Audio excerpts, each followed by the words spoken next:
Well, what did you think of that restaurant we went to today? Like the one this morning. Yeah. I thought it was really good. Yeah. Like, what was your favorite thing we got? That's kind of tough. Everything was like really good in its own way. I really liked the like curry pita bread thing because like the curry was like really good, very vibrant. I agree. And what about like the pita? That was so interesting how it was just a half of a pita and you could just basically stuff it with all of the hummus. Yeah. And eat it like a sandwich. I thought that was really cool. Yeah. I liked that. What else? That was really good. The samosas were good also. I thought like the mint sauce was like pretty unique in its own way, I guess. Yeah, absolutely. Because they were what? Mozzarella and feta samosas? Yes. Okay. Yeah,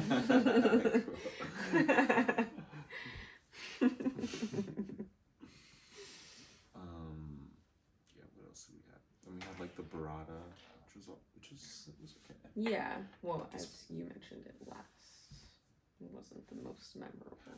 Yeah, fair enough. Yeah, probably not. It was like probably just the like toppings weren't like the best, but apart from that, like obviously it's hard to do something wrong with a burrata. It was still good, but if I had to like rate the 3, it would have been last place on the.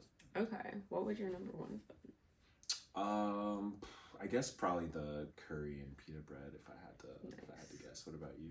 Yeah, I think I would go with that too. The curry with hummus was just so good. It was so flavorful. Oh right, it was hummus. That's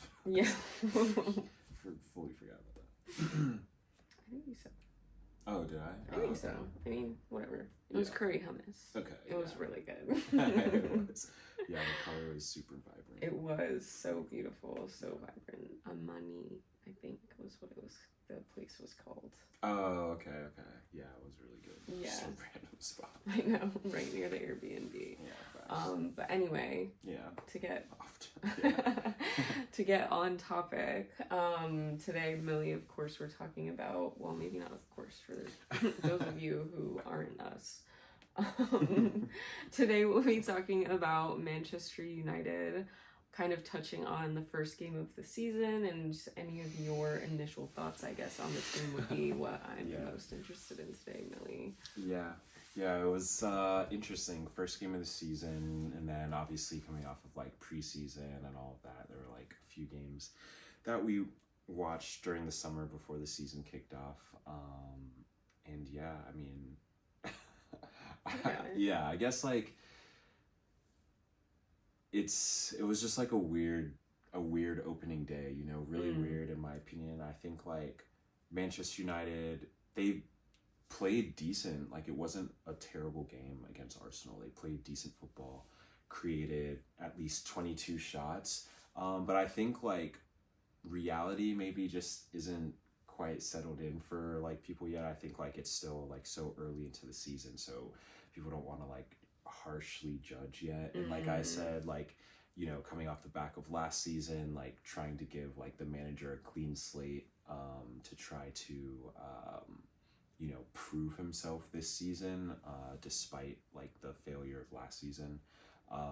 So it's a little bit of like a tricky one coming out the gate, like losing a game and not creating any like real big opportunities. Like, yes, there were a lot of shots, but like, again, like how many of those shots were like actual big opportunities?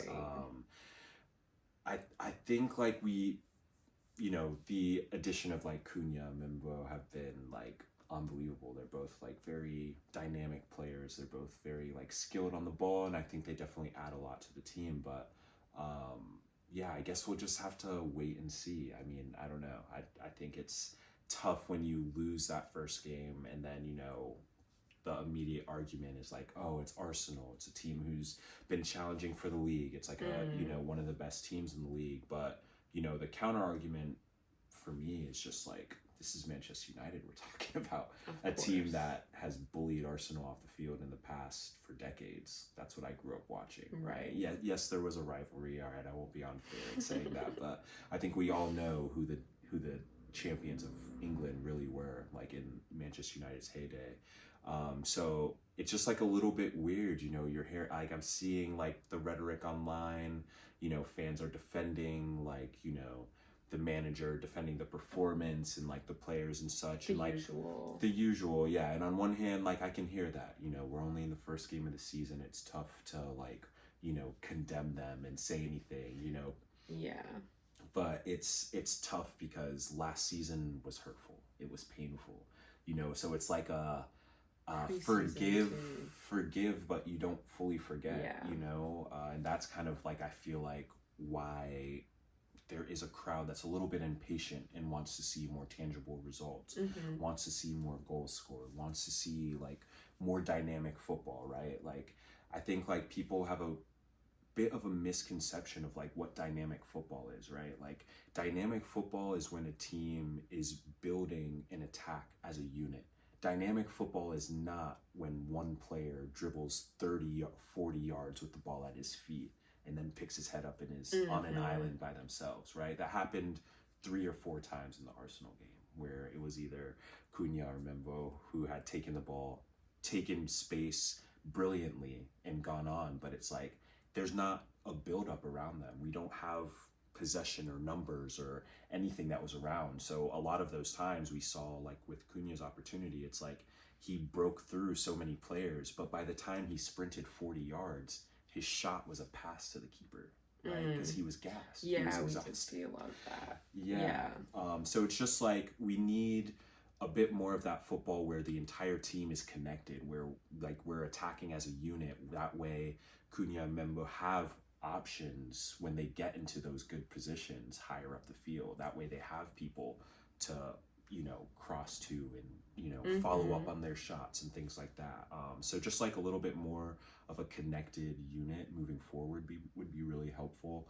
I think a part of it is like a big part of the system Ruben wants to play is he wants to play those big diagonal balls, those big long driven balls across the field to try and stretch defenses. But the issue is that in those transitional moments, right, like we are getting caught out of position in a lot of different areas of the field because in this formation, we are down a man in the midfield. So Bruno and whoever he's paired with in the midfield, they are outnumbered 2v3 against most teams in the Premier League. Okay. In the midfield block.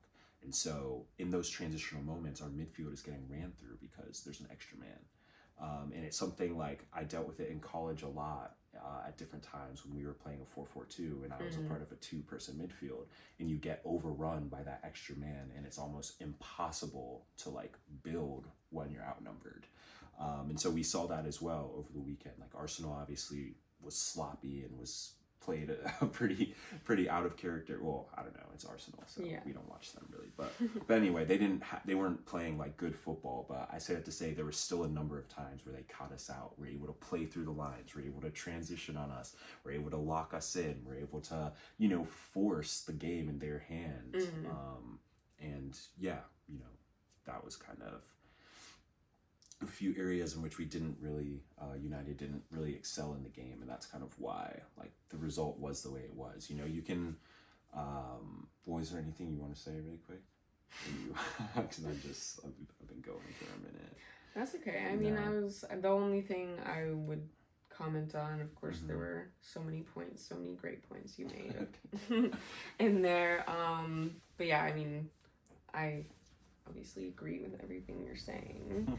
And I think it would be cool to see the team be more connected, like you were saying, be a more well-rounded unit versus more individual players. Yeah. We just got to find a way or United has to find a way to like connect those gaps a little bit. Additionally, like I still think we're underutilizing Bruno Fernandes. He's being played out of position per normal. He's not a 6, like he's not a defensive midfielder. We don't, you know, we're kind of like Bruno Fernandes is playing with handcuffs on right now, you know, and Bruno, I know notoriously before the season started said, you know, he doesn't want his name to be the one in lights. He wants it to be the team and like, you know, everybody as a unit getting the recognition. And, you know, that always is the hope of fans everywhere. You know, you want the team to be successful. But I think within that, you know, and to Bruno, there are players who have to bear more responsibility. Yeah. And I'm sorry, but like Bruno Fernandes is one of those players. So for me personally, I agree but disagree with his statement, because we still need a player like him giving us 10 assists, giving us 10 goals throughout the Premier League if we're going to make it. We need goals from various different places, from different people, from midfielders, from forwards, we need that. So to think that we can just sacrifice Bruno into a more defensive role and not get goals and assists out of him, I just don't think that's a smart system to play into. So that's my first qualm, I would say, with the way that United is playing at the moment. And I'm not sure what that maybe looks like, but Bruno needs to be higher up the field. It's where he's most dangerous. That's how we're going to find the pass through to Cunha that puts him through on goal without him having to run 35 yards. The way to do that is to put Bruno closer to him. Put more playmakers closer to other playmakers. That way they can create the game attacking wise. Otherwise they're going to be on their islands, which is what we see, which is why Bruno is pinging 60-yard balls for 90% of the game. Second thing is, substitutions. I just don't understand how, like, United has, what's up? Well, no, I was gonna ask you, because I know it was pretty controversial that Mainu wasn't put on in the game, and I'm assuming that's kind of where you're going with the substitution, so please expand more on that point. I'm just, like, I'm just confused, just blatantly confused. The game got, I won't single out any like faults of any players that were subbed on or anything like that, but I definitely just think that Mainu is a Carrington graduate. He has proved himself in big games, proved himself at Wembley twice, has won trophies with the club already at his age, and has proven he can play at this level numerous times with the English national team, full national team, and with Manchester United. So I'm just a bit confused as to why one of our best midfielders can't get a minute in these games. And I'm just so confused. And I know, there's a lot of talk. I know there were articles released on Twitter about Mason Mount and like things. And again, I'm not here to discredit anybody. I'm just confused because Kobbie Mainoo is one of the best young midfielders in the world. As determined by FIFA, as determined by the Premier League, as determined by Manchester United, one of the best young midfielders in the world. So I guess like my confusion is, if we're looking at building a team for the long term and building a team that's going to be challenging for the Premier League, year after year after year, would we not want to be developing our best young midfielder? Right. And again, I know it's the first game of the season, but I just think like there's a bit of a precedent that we maybe need to set. Like, hey, we're gonna put out our best lineup and our best players every time. We're not gonna put out people just because they work hard. No, we're gonna put players on the field who we know can win games, who we know can change games. Yeah, because why were we putting on more defensive players as the second half was getting on? Would you say that again? Say that again. Why were we... Look right there. Say that again. Why were we putting on more defensive players after we're already one down while the second half was literally coming to an end? That's $1 million question. That's what I would love to know. I would love to know, and my God, I love Harry Maguire. I know you do. I will advocate for that man until probably the day I die. Fantastic defender. Always puts his body, whatever, on the line. If Harry Maguire is who we are bringing on to try and win a game late against Arsenal, you've lost the plot. I'm sorry. It just does not make sense. We're losing a game to Arsenal at Old Trafford on the opening weekend of the Premier League, and we don't risk anything. We bring on Ugarte and Harry Maguire. It's the first game of the season. It's the first game of the season. So we're gonna try and pick up some of the positives. So the positives are injury-free game, right? Nobody picked up anything. No knocks, no bruises, anything. because we only got one game a week, we've got a whole week of rest in between before That's the next true. game. Whole week of rest. I know everybody does right now, but still, Right. for United, it's been an issue in the past. And now we've got a whole week of rest, a whole week to figure out the kinks, to figure out what went wrong, why we couldn't get effective chances. We can figure all of those things out over this next week. So on the trying to be upbeat, the positive side, I think we saw some really bright stuff from Cunha. Mm-hmm. I think he probably will, like, you know, score his first goal in the coming weeks, or get some assists in the coming weeks. Yeah, I think there is a lot of potential there. Do the number proud. Yeah, and which you have to. I mean, you can't remember the number 10 at Manchester United is a sacred number. It was handed by Wayne Rooney to Marcus Rashford, who earned that jersey number by proving himself as a youth kid, breaking through to the team. The number 10 at Manchester United isn't just a number that's just a number. Right. So it comes with responsibility. Marcus Rashford, 130 something goals with that number, or over 100 goals with that jersey on his back, because obviously he had scored goals before he switched numbers. Yeah. But to my point, it's just like there is weight that comes with that. There are big shoes to fill. When the last person who wore that number has scored over 100 goals for the club, you better expect that you've got some big shoes to fill. So yeah, hopefully he can do that. That's really all there is to be said about that. I think it will speak volumes of more so the system than the player if someone like Cunha is not able to be successful here. So I'll say that again. It will be speak for more volumes about the system than the player if he's not able to be successful here. Okay. Because he is a proven goal scorer in the Premier League. Oh, right. Because where did he came from? Wolves. Wolves, that's right. Okay. Which finished right happy with Manchester United in 17th place in the Premier League last season. So, but that's another story. Anyway, but yeah, so he is a player with like great potential. So let's hope that can live up to that. There are big shoes to fill, and like, you know, the fans and everything are definitely impatient, unfortunately, and especially like for our black players, we know that these white English people's leash is very short for like the black players. So don't really get a lot of slack. Exactly. So like if results start turning poorly consistently like last season, we're gonna know who the immediate scapegoats are gonna be. It will be Mainu. It's gonna be Cunha. It's gonna be Membo. It's gonna be Ahmad. It's gonna be Casemiro. It's gonna be Onana. Dorgu, it's gonna be Dorgu. Yoru. Yeah, and also speaking, I'm glad you just mentioned both of them, because Dorgu and Euro were fantastic. Casemiro was fantastic. Three of them unbelievable.